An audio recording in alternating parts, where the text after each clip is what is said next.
என்னோட normal pedal மிஷினுக்கு என்ன மோட்டார் யூஸ் பண்ணுறேன்னு சொல்லி கேட்டிருக்கீங்க. நான் யூஸ் பண்ணிகிட்ருக்க மோட்டரோட நேம் வந்து பார்த்திங்கன்னா ரீமான்னு சொல்லிட்டு தான். இது வந்து பார்த்துட்டிங்கன்னா மேட் இன் இண்டியா தான். டெய்லரிங் மிஷின் வாங்கி 1 இயர் கழித்து தான் இந்த மோட்ரு வந்து வாங்கினேன். கிட்டத்தட்ட 8 வருஷமாச்சு. இது வரைக்கும் வந்து எந்த கம்ப்ளைண்ட்டும் இல்லை. ரொம்ப சூப்பராக இருக்குது. இந்த மோட்டார் யூஸ் பண்ணுறதால பெருசாலாம் வந்து நமக்கு கரண்ட் பில் ஆகாதுங்க. ரொம்ப ரொம்ப கம்மி தான். பெடல்ட்டு மட்டும் வந்து பார்த்துட்டிங்கன்னா அந்த கம்பி அப்பப்போ வந்து கலண்டுரும். ஸோ அதை மட்டும் கொஞ்சம் கேர்ஃபுல்லாக பார்த்து போட்டுப்பேன். பெடல்லிருந்து 2 ஒயர் வந்து கனெக்ட் ஆகுது. ஸோ அது 2ம் ஈவனாக இருக்கணும் அப்படிங்கிறதுக்காக வந்து பார்த்துட்டிங்கன்னா கீழே அந்த செலோடப் வந்து ஒட்டி விட்டுருக்கேன். பெடல் வந்து ப்ரெஸ் பண்ணுறக்கே பார்த்துட்டிங்கன்னா அவ்வளோ ஸ்மூத்தாக இருக்கும்.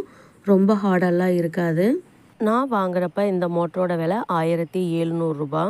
இந்த மோட்டர் வந்து நான் டெய்லரிங் மிஷின் எடுத்து அதே கடையில் தான் வந்து பர்ச்சேஸ் பண்ணேன். ரொம்ப சூப்பராக தான் இருக்குது.